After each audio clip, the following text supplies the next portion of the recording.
Olá pessoal, para quem não me conhece, eu me chamo Kátia Camussa e hoje eu vou contar para vocês a história de Marta del Castillo.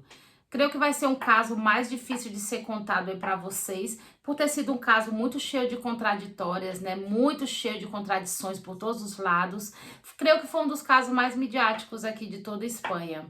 Se você está chegando agora aí no canal, pessoal, aperta aí nesse sininho, deixa aí um like, se inscreve no canal, vamos ajudar aí a ver se esse canal decola de uma vez por todas, tá certo, pessoal? Então vamos lá, que eu já vou começar a história.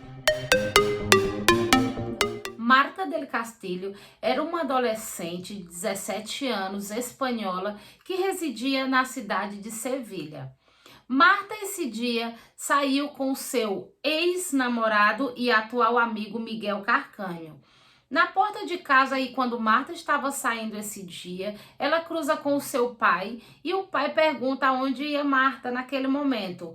Marta, então, comenta ao seu pai que ia sair aí com Miguel Carcanho, mas que não tardaria muito. O pai de Marta olha o rapaz aí ao lado de uma moto, né? Porque Miguel Carcanho tinha uma moto aí no momento e não gosta nada da situação, né? De ver sua filha saindo com ele e ainda mais em uma moto. Mas aí o pai dela consente, mas sem ter nenhuma ideia, né? De que seria a última vez que ele viria aí a Marta, né? Com vida.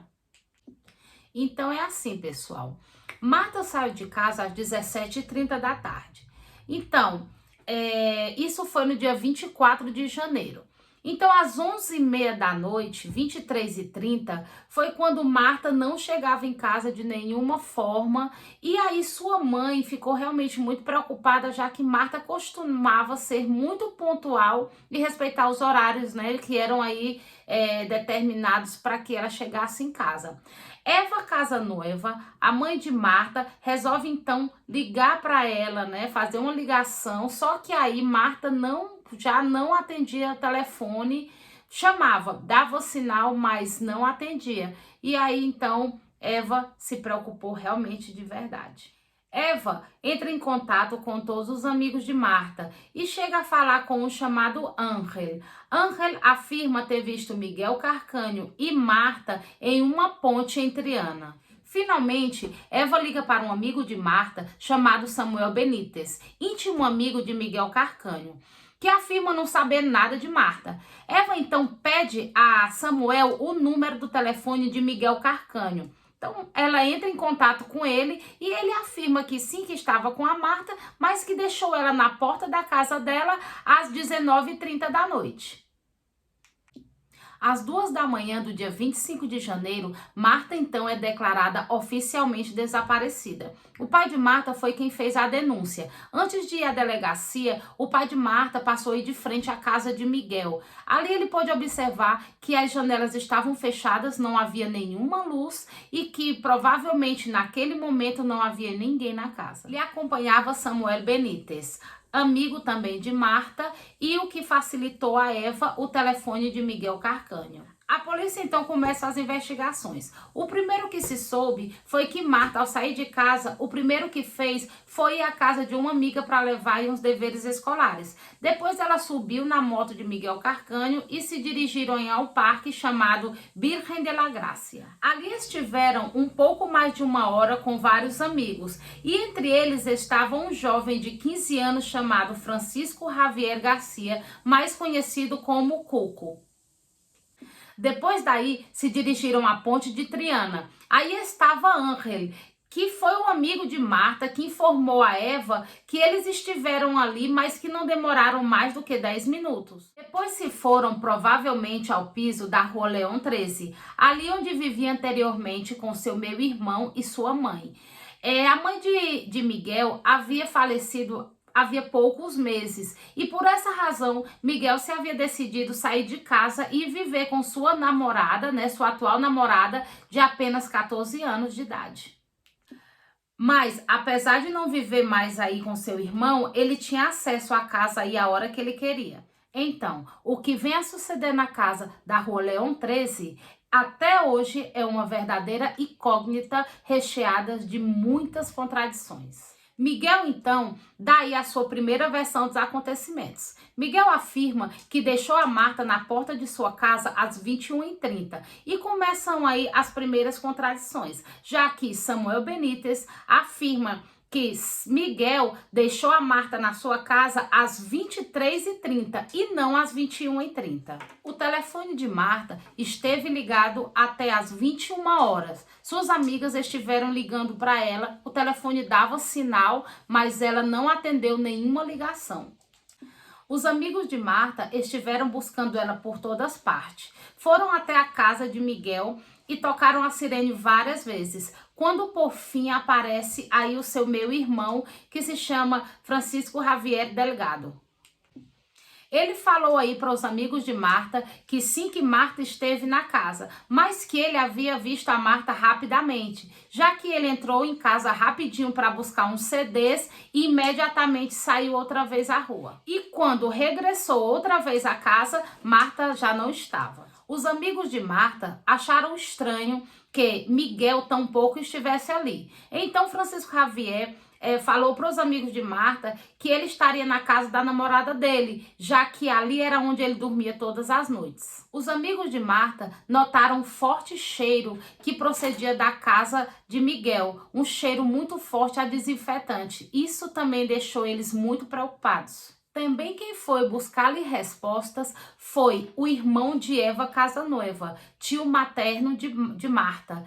Ele andou falando ali com alguns vizinhos e um vizinho comentou com ele de que havia visto a Miguel saindo de sua casa com uma cadeira de rodas e um vulto. Outro vizinho também afirmou que havia escutado um forte ruído, um forte grito saindo da casa de Miguel nessa noite. Miguel Carcânio estaria agora mais do que nunca na mira dos investigadores. Os pais de Marta, já desesperados, pedem através de um comunicado pelos meios de comunicação que, por favor, se ela tiver fugido, que volte a casa e que se alguém a raptou, a sequestrou, que por favor a devolvam sã e salva. Começaram as buscas por Marta, mas todas sem nenhum resultado positivo. Foram feitas buscas com cachorros policiais, helicópteros, toda uma completa busca por céu, terra e mar. Marta não aparece por nenhum lugar. Acompanham nas buscas Samuel e Cuco. Toda a Espanha desesperadamente pede a volta de Marta à casa sã e salva. Então, dias depois de haver desaparecido Marta del Castillo, a polícia prende a Miguel Carcânio Delgado, depois de ter escutado uma conversa entre ele e o seu irmão, que pedia, o irmão pedia a Miguel que não comentasse nada, não conversasse nada,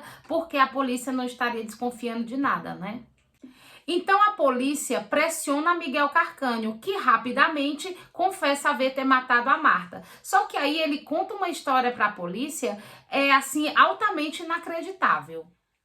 Falou que foi com Marta na rua de León 13, na cidade de Sevilha. Ali eles discutiram. Então Miguel pega um cinzeiro que está no criado mudo ao lado de sua cama e golpeia a Marta na cabeça. Marta então cai no chão, desacordada. E aí ele disse que se baixa para verificar se ela está viva ou morta. Miguel então pergunta se Marta está bem, mas infelizmente ela não responde. Em seguida chega a casa Samuel Benítez e Cuco, e aí juntamente com seus amigos eles se desfazem do corpo de Marta. Miguel também afirma que enquanto eles se desfazem do corpo de Marta, o irmão dele ficou em casa juntamente com sua mulher, limpando a cena do crime. Afirmaram também que usaram o carro da mãe de Cuco e que jogaram o corpo de Marta em um rio chamado Guadalquivir. Então, depois dessa declaração, a polícia prende a Samuel Benítez, Cuco e o irmão de Miguel, Francisco Javier, juntamente com sua mulher Maria Garcia, que é filha de uma figura pública muito importante no meio político. Toda essa turma está implicada no desaparecimento de Marta del Castillo. Miguel Carcaño está sendo acusado por haver assassinado a Marta e os demais estão sendo acusados por cúmplices do crime. Depois que Miguel Carcaño afirma ter jogado o corpo de Marta nesse rio, no rio Guadalquivir, a polícia começa aí a fazer as buscas por todo esse lugar. Mas Miguel Carcaño se decide por mudar sua versão outra vez. Então, nessa nova versão, Miguel Carcaño culpa o Cuco, né? Fala que Cuco foi quem matou a Marta del Castillo. Ele fala que Cuco também abusou sexualmente de Marta. Depois dele haver cometido esses atos, os dois enrolaram o corpo de Marta em uma coberta e colocaram em uma cadeira de rodas, usaram o carro da mãe de Cuco para levar o corpo aí e jogar em um cubo de lixo. Então a polícia deixa de buscar a Marta no rio Guadalquivir e começa aí a buscá-la em um lixão em Alcalá. Aí depois de algumas horas, Miguel, depois de haver dado essa versão de frente, né, diante de um juiz, ele, quando volta ao presídio, fala que quer outra vez mudar a sua versão. Nessa terceira versão, ele afirma que foi tudo como ele havia falado anteriormente, mas que nessa terceira versão ele também havia violado a Marta del Castillo. Ele falou que nesse dia estava aí ele, Marta e Cuco, bebendo, fumando e jogando videogame. Então ele aí havia tentado beijar a Marta e Marta se negou. Então ele fala que ficou com muita raiva e começou a bater em Marta. Aí Cuco também entrou no meio e começou a bater em Marta também. E depois pegou um cabo de fio e a estrangulou. Os investigadores acreditam que ele assume ter violado, estrupado a Marta para ser julgado por um juiz e não por um júri popular, já que por um júri popular eu creio que a sentença dele seria mais dura. Cuco e Samuel também dão várias versões sobre os acontecimentos. Uma dessas versões, a primeira delas, coincide com as de Miguel, que afirmam que Miguel deu um golpe na cabeça de Marta com um cinzeiro e que eles chegaram logo depois e somente ajudaram aí a Miguel a se desfazer do corpo de Marta. Mas que ao ver que Miguel mudava sua versão, eles se decidiram por fazer o mesmo. E em uma segunda versão, eles afirmam que somente haviam se declarado culpados e presentes na cena do crime por conta de que os policiais estavam pressionando eles e que os coagiu para que eles se declarassem culpados. Então, os advogados de ambos apresentaram álibis aos juízes responsáveis. Samuel afirma que estava em uma lanchonete com sua namorada e amigos até às 22 horas. Logo, a namorada de Samuel foi até a sua casa trocar de roupa. Samuel esteve sozinho aí aproximadamente 1 hora ou 1 hora e meia. E logo por volta das 23h30, voltaram a ficar juntos novamente. E claro, os amigos de Samuel confirmaram seu álibi. O Cuco, já por sua parte, falou que a essa hora esteve em 2 botelhones. Pessoal, explicando para vocês o que são botelhones. É uma prática aqui muito aplicada aqui entre jovens e adolescentes. São reuniões aí de grupos de amigos que são feitas em parques ou pracinhas. Ali eles se reúnem, eles levam a sua bebida, sua cerveja, sua bebida quente e bebem juntos, né? Aqui essa prática é muito, muito, muito realizada entre jovens e adolescentes. Então, pessoal, voltando aí ao álibi de Cuco, ele fala que esteve no primeiro botelhão às 20 horas. E aí, depois disso, ele se dirigiu ao outro botelhão, chegando ali às 21 horas. Depois de todo esse auê de versões, em maio, fica em liberdade o menor, conhecido como Cuco. E em dezembro, é a vez de Samuel Benítez para esperar o julgamento em liberdade provisória. O único que ficou preso sem conseguir a liberdade provisória foi Miguel Carcaño. Então, policiais inspecionaram aí a casa de Miguel Carcanho e ali encontraram restos biológicos de sangue que pertenciam a Marta de Castilho. Essas manchas estavam em uma colcha e uma cadeira de computador que estavam aí no quarto de Miguel Carcanho. Essas manchas haviam sido cuidadosamente lavadas. Também foram encontrados aí DNA em uma jaqueta de Miguel. Também foi encontrado DNA de Maria Garcia, a namorada do irmão de Miguel, e também de Miguel em um esparadrapo que foi encontrado no chão da casa de Miguel Carcanho. Também foi encontrado aí um cabo de fio que os policiais acreditam que foi com ele que Miguel estrangulou a Marta de Castilho. Nesse cabo de fio foram encontrados também DNA de Miguel Carcanho.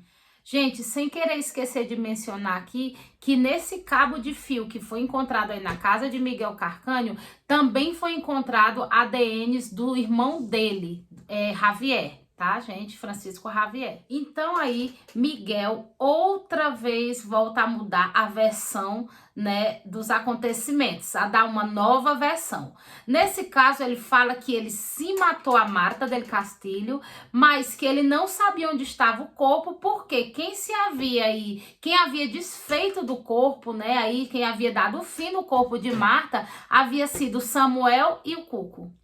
A polícia, juntamente com toda a Espanha, se via desesperada, já que eles necessitavam encontrar o corpo de Marta para averiguar o que tinha passado nesse dia. E a família de Marta, que desejavam desesperadamente descansar desse pesadelo que eles estavam passando. O álibi de Cuco também se vinha abaixo, já que de um botelhão a outro, foram 1 hora que Cuco esteve aí fora dos olhares de todos. E também estranharam que de um botelhão a outro, Cuco havia trocado de roupa. A defesa de Cuco também afirmou que Miguel mentia quando afirmou que foi utilizado aí o carro da mãe de Cuco para trasladar o corpo de Marta. Também apresentaram um boleto que se utilizava aqui para acessar, né, para ter acesso aí aos metros de Madrid. Mas não teve muita importância aí para o juiz, já que nesses boletos não vinha especificado nada do Cuco. Simplesmente ali nesses boletos, né, que já não existem mais porque a hora se usa aqui como um cartão, né, de transporte, mas antigamente com esses boletos que eram uns papeizinhos assim, esses boletos que eu vou estar mostrando para vocês aqui no vídeo, esse boleto ele não especificava nada, simplesmente tinha o horário da viagem, ali mostrava da onde estava indo até onde você ia, mas qualquer pessoa poderia usar nesse momento esse boleto. Então, isso não serviu de prova para ajudar aí o Cuco a se livrar aí das garras da justiça. Também chegaram aí a analisar o carro da mãe de Cuco. Nesse carro foi encontrado aí em uma das portas, né, dianteiras uma pequena mancha de sangue, mas infelizmente não puderam dizer de quem podia pertencer aí essas manchas, né, de sangue, já que o carro também havia sido lavado anteriormente. Foram realizados 2 julgamentos separados, já que o menor, o Cuco, né, era de menor, tinha apenas aí 15 anos, então o julgamento deles tiveram que ser por separado. Então, pessoal, agora vamos aí começar falando das sentenças. Em março de 2011, o juiz absolve a Cuco do delito de estupro e assassinato, apenas acusando-o aí por cúmplice, por haver sido cúmplice de Miguel Carcanho. Então, pessoal, por essa acusação e condena, Cuco tem uma pena aí de 3 anos que cumpre aí em um centro de menores. E depois de 2 anos, Cuco sai em liberdade. Depois de haver cumprido 2 anos, né, dos 3 que deram para ele sai em liberdade. Para Miguel Carcanho, pediram aí uma pena de 52 anos, mas ele acaba pegando uma pena de 20 anos. Logo depois subem a 21 anos e 8 meses. E para finalizar a história, né, a história aí das sentenças, o meio-irmão de Miguel Carcanho, Samuel Benites e Maria Garcia, são absorvidos, né? Muita gente acredita, né, aí as más línguas falam, comentam, de que o fato da mãe de Maria Garcia, a namorada do irmão de Miguel, ser uma figura política muito conhecida, pode ter aí influenciado na decisão aí, ou nesse resultado incrível de os três haverem sido absolvidos. Então, com duas pessoas em liberdade, e o Cuco, que apenas foi castigado com uma sentença de 3 anos para serem cumpridas em um centro de menores, outra vez Miguel resolve mudar a sua versão nos acontecimentos. Agora a versão de Miguel é bem diferente. Ele fala que nesse dia estava aí com Marta, estava tudo bem, então de repente o seu meio-irmão chega a casa, eles começam a discutir, Marta interfere, entra no meio deles para separar a briga, porque o irmão estava batendo aí em Miguel, né? O seu irmão estava batendo nele. Marta entra no meio para defendê-lo, e aí então é quando o meu irmão de Miguel, Javier, começa aí a bater na cabeça de Marta com o cabo do seu revólver, né, a dar coronhadas na cabeça de Marta, e isso a leva aí à morte. O juiz, já muito pé atrás, com tantas versões e tantas versões que foram mudadas diversas vezes, não é? Resolve não acreditar em Miguel Carcanho e arquivar aí o caso. A polícia buscou a Marta por todos os lugares, até uma fazenda em Marraloba, mas sem nenhum êxito. Buscou incessantemente por 2 vezes, repassando tudo o que pôde e até o que não pôde, e mesmo assim seguiam sem encontrar a Marta de Castilho. Enquanto a polícia buscava e não encontrava a Marta, se via frustrada por não encontrá-la. E enquanto isso, Miguel afirmava que o corpo de Marta não estava sendo encontrado porque o irmão dele estava mudando o corpo de lugar. Esse pode. A polícia chegou também aí a pensar, né, que o corpo de Marta poderia haver sido cremado, já que o irmão da namorada de Miguel trabalhava aí em uma funerária, nessa parte aí onde as pessoas cremam os corpos aí dos mortos. Então Miguel chegou a dar várias direções aí de onde poderia estar o corpo de Marta, mas a polícia ia aí, buscava e nada. E foram muitos dias e muitos lugares a polícia buscando e ele mudando a todas horas de versão. Uma hora estava em um lado, outra hora estava em outro, e no final de contas, no final de tudo, não encontravam a Marta por nenhum lugar. Depois de 10 anos do desaparecimento do corpo de Marta, vazaram os áudios aí que estavam aí metidos aí nesses áudios, né, involucrados aí o advogado, a mãe e Cuco. E por conta desses áudios, eles estão sendo hoje processados. Cuco e sua mãe estão sendo processados por falso testemunho. Esperamos que com esses áudios, né, se possa chegar a algum lugar, se possa saber um pouco mais de toda essa história que já se vem arrastando por muitos e muitos anos, e que a família de Marta possa, enfim, ter um pouco de paz, já que toda a felicidade deles foi arrebatada nesse dia, quando Miguel Carcanho e seus comparsas tiraram a vida de sua filha. O corpo de Marta, até a data de hoje, não foi encontrado e não se sabe assim onde pode estar, ninguém tem ideia. Foi um pouco tempo, mas em pouco tempo eles conseguiram desaparecer totalmente com o corpo dessa moça. Para deixar frisado aqui, pessoal, foram feitas muitas buscas. Cada vez que eles mudavam aí de versões, né? A polícia seguia buscando incessantemente sem parar. Foram trazidos cachorros da Holanda, bustos foram aí mergulhando aí no mar, em todos em rios, buscando por mar, foram feitas buscas por terra, por céu e não foi possível encontrar o corpo de Marta. Foram buscas feitas em bueiros, buscas feitas em poços, em todos os lados estiveram aí buscando a Marta, infelizmente sem nenhum êxito. Até o dia de hoje, a gente não sabe onde pode ter ido parar o corpo de Marta del Castillo. Marta desapareceu no dia 24 de janeiro de 2009, há exatamente 13 anos. A pergunta que não quer calar: aonde está Marta del Castillo?